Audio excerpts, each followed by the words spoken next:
am Charles Dickens. Hold it. That's the same scam you tried to pull in this movie. My name is Charles Dickens. And my name is Rizzo the Rat. Hey, wait a second. You're not Charles Dickens. I am too. What can I say? When I get in character, I stay in character. He's Gonzo the Great, and I'm Rizzo the Rat. Fine, ruin it for them. Hey, if they're watching this, it's already ruined. In any case, we're here with an exclusive behind-the-scenes look And a behind-the-scams look. at the making of the Muppet Christmas Carol. Yes. You'll meet great actors like Michael Caine, who Yes. plays Scrooge, Yes. and the fantastic songwriter Paul Williams. Paul Williams. But until we get to those people, you're stuck here with us and the guy who directed the thing, Mr. Brian Hinson. Brian, that's your cue. Hi, guys. Yeah. Shake a leg. This camera crew don't come cheap. How you know? doing? Sorry. Just sit down. We'll dust it off for you. Easy on There tape you go. now. You all right there? Yeah, hey, I'm fine. Yeah. Yeah. So. Hi, guys. Well, So let's get started, huh? Did you bring anything to eat? No. I'm out of here. wait a minute. He's going to be taking us out to dinner after this. Oh, why didn't you say so? In that case, let's get this thing over with, all right? So Bri, what was your favorite part of directing Muppet Christmas Carol? Truthfully, probably putting you guys together with people. Well, Fascinating. yes, indeed. Yes, Thank indeed. You know, as fascinating as it is. Seriously. As fascinating as it is, if you could just talk a little faster, we could eat a little sooner. All right, okay. Yeah. Well, listen. What Rizzo means to say is, tell us a little bit more about that process. Is that what I meant? Well, this was a very important film for us. There's magic in the air this evening, magic in the air. This was the first Muppet production that we made after my father, Jim Henson, died. And it was a real coming together of the group and the company. And I think for that reason, the film will probably be a very important film to us and to the Muppets.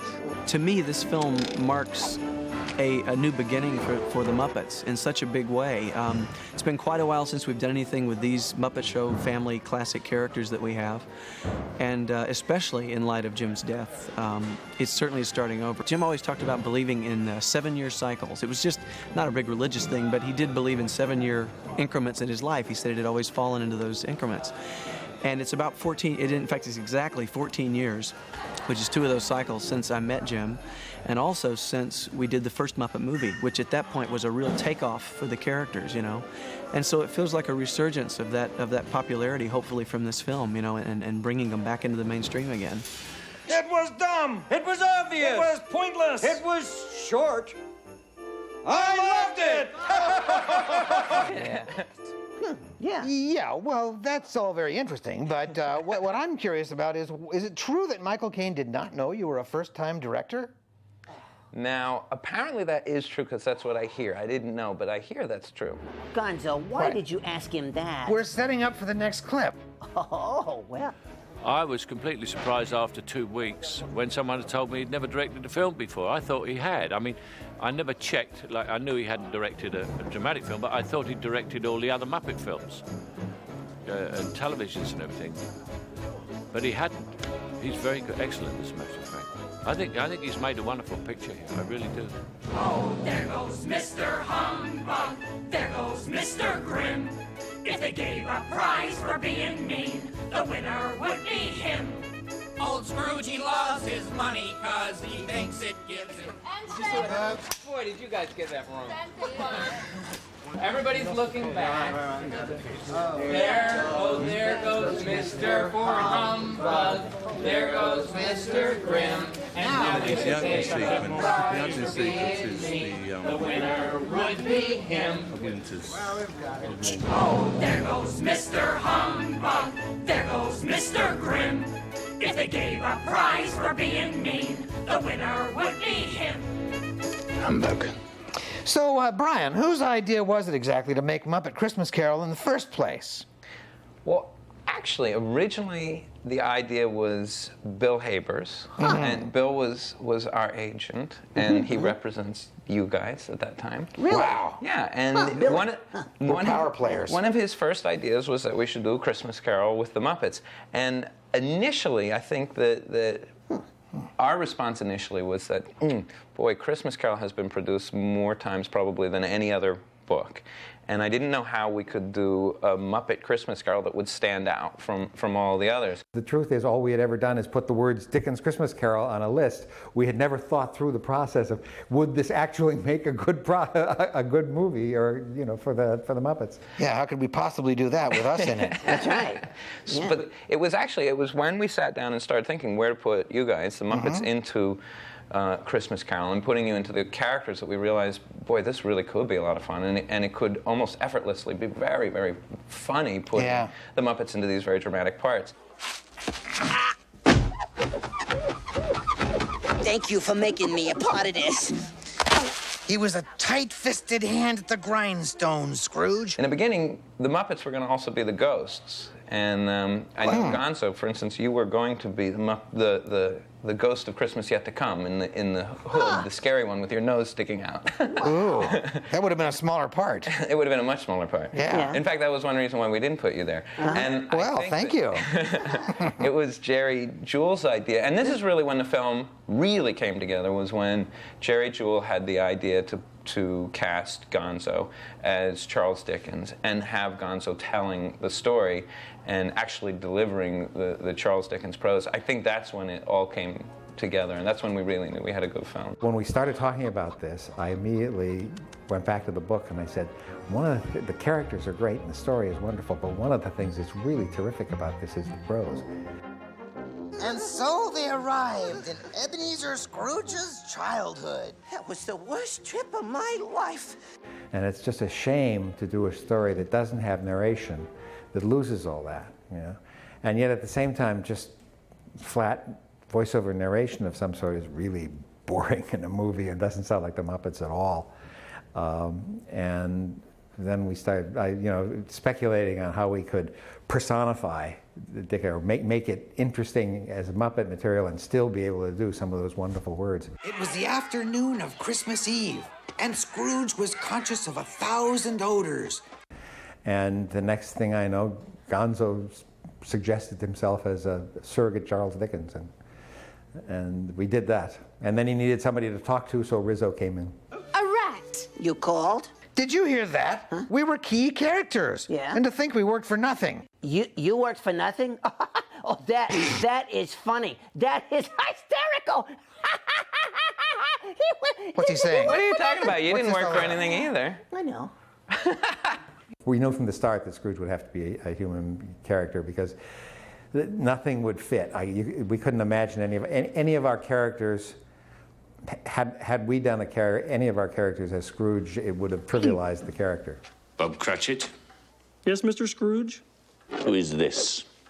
It's Mr. Applegate, sir. He's here to speak to you about his mortgage. Huh, I wonder if Scrooge worked for nothing, too. Will you stop it? I worked for the honor of being Charles Dickens. Oh, excuse me.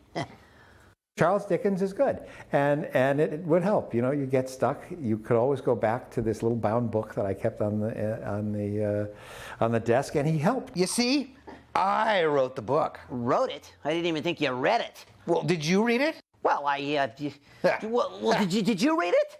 Of course I read it. What? You should really read it. Yeah. Oh, yeah, says who? And there's a wonderful line at the end, which I love, where he says, he looks at the camera right at the end, he says, "You've seen the movie, now read the book." All right, I'll read the book. We all have great respect for Mr. Kane. Yeah, well, that's not the way I remember it. Do you think it's safe for us to be up here? Scrooge is saved. What can happen now? Yeah. I could talk about the torturous adventures I had making this film. What's your problem? Yeah, really. Well, he had my tail on fire, he had me frozen to a stick. Won't even talk about the stick. And then he had me used as a window wiping tool, and he had me drug across the rooftops of London. It was torture. It was terrible. I must say, I do really like playing the sadistic old villain with all these lovely little Muppets who everybody loves so much, and I just hate a lot of them. Brian, Yes. what was it like for you working with Michael? Ooh. One of the great things that he did in the film was he decided not to ever really play the comedy. He was always going to play as if you guys were the Royal Shakespeare Company. That's what he used to say. And that way he let you guys be funny, which is very generous as an actor. Because being in a Muppet show, we can go on a very different tack. My Scrooges will turn out to be slightly psychotic.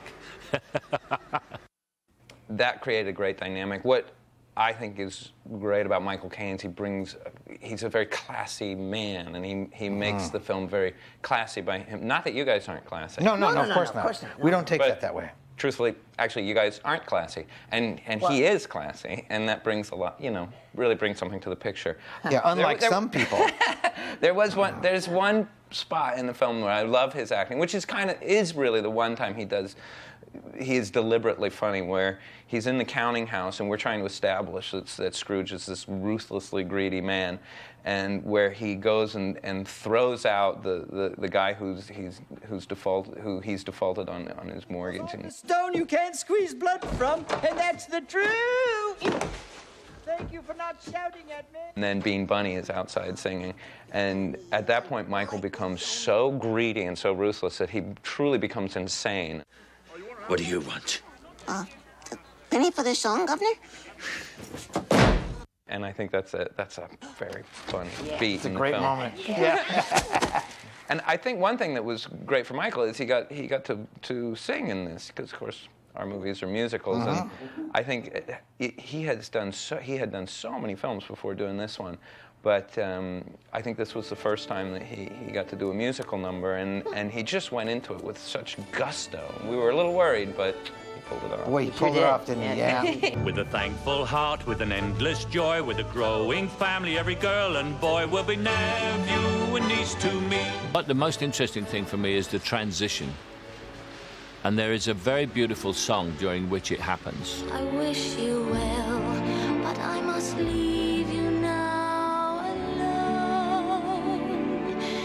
It was almost love. I was kind of standing amazed watching Michael sing, because Michael's never sung before on stage or in a film, and Michael was incredibly aggressive. He just dove in, and in the words of the business, oh boy, did we get lucky. Yes, some dreams come true. Yes, some dreams fall true. Now we're talking. Let's hear that one, because I think that's what will go with my face when I do it, because it doesn't matter about the singing, or even if I think it's rather sad too that he can't even get the tune right. He tries to sing. I agree. Absolutely. Scrooge is. When I first became an actor, the producer said to me, use the difficulty. And that's what we've just done. We've used the fact that I can't sing. Can I ask one question? Does it help to have the young lady in your headphones, or would you rather hear just yourself alone? No, I don't ever want to hear myself alone. Okay. Thank you. Here. And yes, the time has come for us to say goodbye. Yes, some dreams come true. And yes, some dreams fall through. And yes, the time has come for us to say goodbye.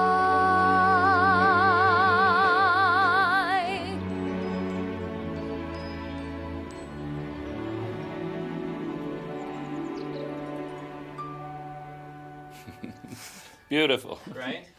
I wish I could sing like that. Wow, that was fascinating. Oh, yeah. Whew, for a while there, I thought we was never coming back. Yeah, Michael was a great sport, and terrific to work with. He was always ready to try anything, which was a lot of fun. Although initially he did have a little trouble figuring out how to work with you guys. Huh. Well, is that so? Well, excuse us.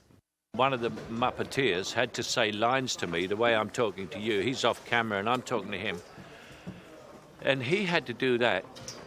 And suddenly he started to screw up. And I said, well, what's the matter? He said, well, I've never looked another actor in the face before. Michael Caine, who's a wonderful actor. He's a charming gentleman. And he loves frogs, You gotta love a guy like that. Theatrical actors seem to have an easier time imagining, doing the imagining that's necessary here. And Michael was great. He was worried about it in the beginning, and I think he found it eerie for a while. In the beginning, he worked with little rats, and he got used to that. And then we came onto the set with Bunsen and Beaker, who are large, almost human-sized characters that have live hands that work, their glove hands with our hands inside. and he was very psyched out for a little while, you know. But then he got used to it. He talks to them, he stays in character with them, and he seems to be having fun with it. Who does your hair? Gonzo has a history of being a bit of a con man. Who was that guy? I have absolutely no idea.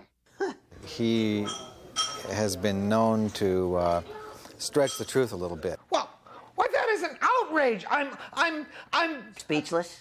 Well, I would just like to tell you that man has nothing to do with me. He is obviously just some meddlesome kook. Yeah, some people just have to put their hands into everything. So, anyway, Bri, so let's to move this thing quite a long, right along. I'm saying nothing. No, go ahead. I'm sorry, we're just trying to move this thing along here so we can get to the digestible part of the DVD. So why don't you tell us something about, I don't know, maybe special effects or something? All right. Okay. Well, I think probably some of the coolest special effects in the movie are around the ghosts. Particularly, the Ghost of Christmas Past is the first ghost in the film, and we tried to figure out a way to have a kind of beautiful, ethereal look to the character. And the first thing we did was we made a huge tank of oil, and we I remember that. we sank a rod puppet into oil to get her clothing to move in a very graceful, sort of gossamery way. I can remember nearly 1900 years. I remember. Yeah. Then we decided to give up on the oil and we went with water in the end. But it's every shot that she's in, she's actually been shot in a tank of water and then composited into the scene. And it's kind of it's a unique effect that looks really good. We've used it a couple times since. Yeah. Huh. I like the oil better. Yeah. Yeah.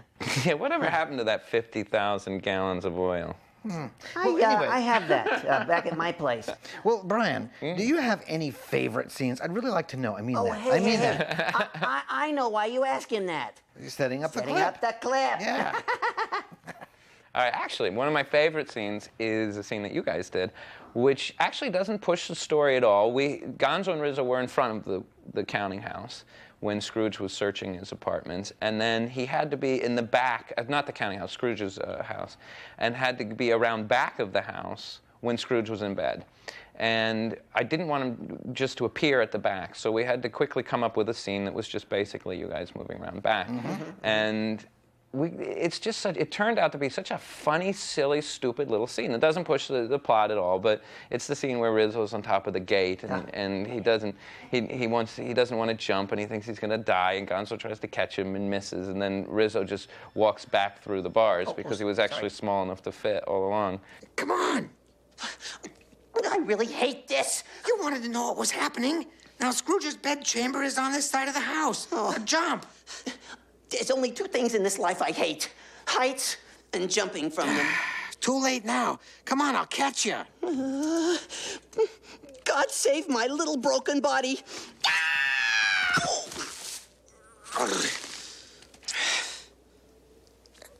Missed. It makes me laugh. Yeah. Another favorite area where the film, I guess I kind of like it because the film almost is not a Muppet movie for a little while, which is when Scrooge is searching his apartments and he's spooked, and the film really does get very scary at that point when he's searching the apartment and he's just got a creepy feeling after the doorknob became Marley.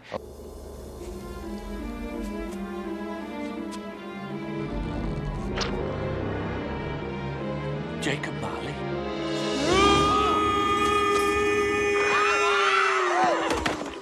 Oh yeah.